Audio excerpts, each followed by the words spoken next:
August 18 ലോകത്തെമ്പാടും ദമ്പതികളുടെ ദിനമായി ആചരിക്കുന്ന ദിവസം. World couples day.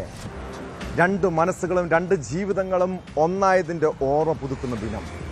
എന്നാൽ കൊല്ലം സ്വദേശിനിയായ യുവതിക്ക് ദാമ്പത്യമെന്നാൽ കയ്പ് നിറഞ്ഞ ഓർമ്മയാണ്. 10 വർഷത്തെ പ്രണയത്തിനൊടുവിൽ നടന്ന വിവാഹം. എന്നാൽ ദാമ്പത്യ ജീവിതം അവൾക്ക് പൊള്ളുന്ന അനുഭവങ്ങളാണ് സമ്മാനിച്ചത്. വിദേശത്ത് താമസിക്കുന്ന യുവതി നേരിട്ടത് മനുഷ്യ മനസ്സിന് സങ്കല്പിക്കാൻ കഴിയാത്ത കൊടിയ പീഡനങ്ങൾ. ഭാര്യയുടെ സ്വകാര്യ ദൃശ്യങ്ങൾ അശ്ലീല വെബ്സൈറ്റുകൾക്ക് വിറ്റ ഭർത്താവിനെതിരെ അവൾ എന്താണ് ചെയ്യേണ്ടത്? കഴിഞ്ഞ 10 വർഷത്തിനിടയിലെ ദുരിത ജീവിതത്തെക്കുറിച്ച് പറയുമ്പോൾ അവളുടെ തൊണ്ടയിടറുന്നുണ്ട്, കൈകൾ വിറയ്ക്കുന്നുണ്ട്. ഇനി നിയമ നടപടികൾ മാത്രമാണ് മുന്നിലുള്ള വഴി. ഭാര്യമാരെ പരസ്പരം കൈമാറുന്ന കപ്പിൾ സ്വൈപ്പിംഗ് സംഘങ്ങളുമായി ഭർത്താവിന് ബന്ധമുണ്ടെന്നാണ് സംശയം.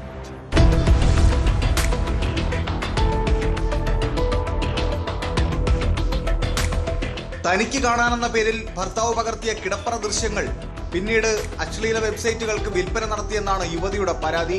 വിദേശത്തായിരുന്ന യുവതിയെ സുഹൃത്തുക്കളാണ് ദൃശ്യങ്ങൾ ഓൺലൈനിൽ പ്രചരിക്കുന്ന വിവരം അറിയിച്ചത്. തുടർന്ന് വിദേശത്തു നിന്ന് നാട്ടിലെത്തിയ യുവതി കൊല്ലം പോലീസിൽ പരാതി നൽകുകയായിരുന്നു.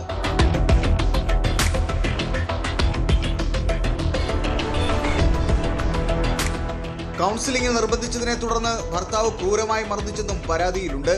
മർദ്ദനമേറ്റ യുവതി നിലവിൽ ആശുപത്രിയിൽ ചികിത്സയിലാണ്. ഇരുവരും തമ്മിലുള്ള സംഭാഷണങ്ങളും സ്വകാര്യ ദൃശ്യങ്ങളും ഉൾപ്പെടെയുള്ള തെളിവുകൾ പോലീസിന് കൈമാറിയിട്ടുണ്ട്. വിദേശത്തായിരുന്നപ്പോൾ പകർത്തിയ ദൃശ്യങ്ങളാണെന്നാണ് പരാതിയിൽ പറയുന്നത്. യുവതിയുടെ പരാതിയിൽ പോലീസ് അന്വേഷണം ആരംഭിച്ചു. സ്വകാര്യ ദൃശ്യങ്ങൾ എങ്ങനെ പുറത്തേക്ക് പോയി, ഇവ അശ്ലീല സൈറ്റുകളിൽ പ്രചരിപ്പിക്കുകയോ വിൽക്കുകയോ ചെയ്തിട്ടുണ്ടോ തുടങ്ങിയ കാര്യങ്ങളാണ് പോലീസ് പരിശോധിക്കുന്നത്.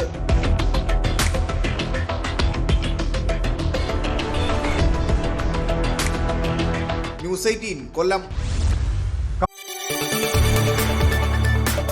കൂടുതൽ വാർത്തകൾക്ക് news 18 Kerala YouTube channel subscribe ചെയ്യുക.